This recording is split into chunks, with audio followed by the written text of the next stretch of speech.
Ciao Raga! Kumusta naga? Welcome sa inyong lahat. I am Chad and I will be your guide. Good news Raga dahil ngayong 2026 ay mayroon ulit na bonus AFITO. Pwede nagang mag-apply?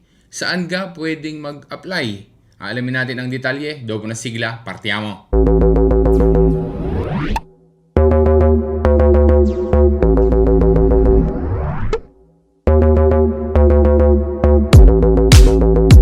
Mag-review muna tayo Raga regarding sa pagbibigay ng bonus AFITO o sustenyo AFITO. Dapat na maging malinaw ito sa iyo para klaro sa iyo kung paano gang magfunsyona ang bonus AFITO. Usually, ang bonus AFITO yan ay nagsisimula sa regione na kinabibilangan. Example, Regione Lazio, kasama diyan ang Roma. Regione Lombardia, kasama diyan ang Milano. Regione Piemonte, kasama naman dyan ang Torino. Yung Regione Campania naman, kasama diyan ang Napoli, etc. etc.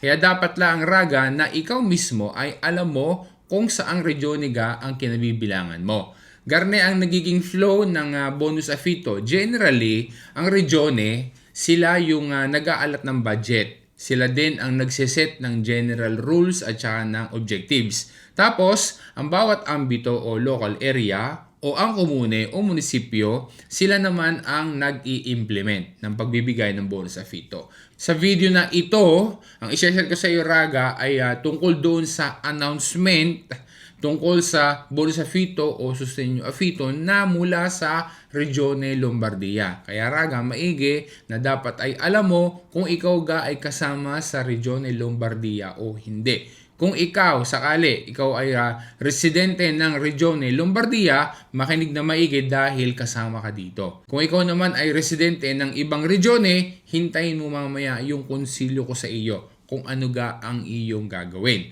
Base din sa announcement ni Regione Lombardia sa kanilang official website, mayroong sustenyo AFITO para sa mga naupa sa merkato privato. Intended ang sustenyo o bonus para sa mga pamilya na mayroong regular o registered na kontrato di AFITO sa merkato privato. Kasama din ang tipo ng kontrato na canone concordato.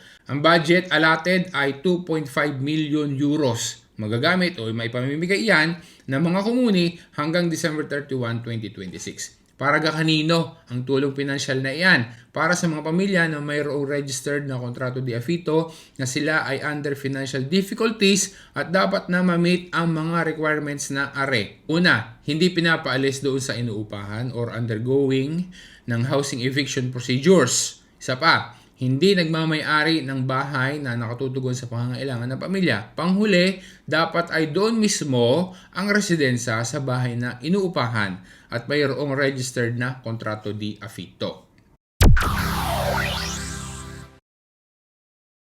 Ari naman yung mga tanong na importante na dapat na masagot.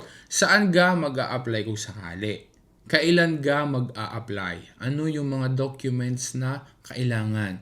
Magkano ga at saka papaano ga matatanggap ang bonus? Ang naupa ga ang makakatanggap o diretsyo doon sa may-ari ng bahay? Ang sabi ni Regione Lombardia, ang mga interesado ay dapat na kontakin o makipag-ugnayan sa local area o sa komune di residensa para sa mga information regarding kung kailan ang simula ng application, procedures at deadline ng application. Kaya yung mga binanggit natin, inisa-isa natin ang mga questions kanina, ang makakasagot niyan ay yung komune di residensa.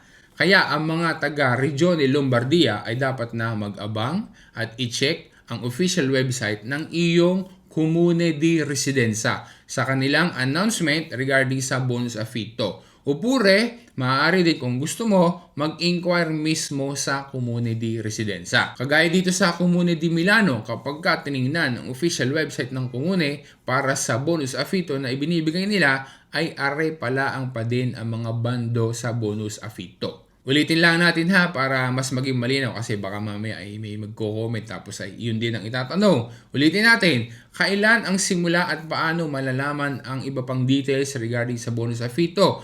Maghihintay at laging mag-aabang sa announcement ng iyong komune di residensa. Maaari magtanong ka direkta sa kanila o kaya naman ay laging mag-check magbe-verify doon sa official website ng iyong komune di residenza. Paano naman ang mga hindi taga Regione Lombardia at sila ay residente ng ibang regione?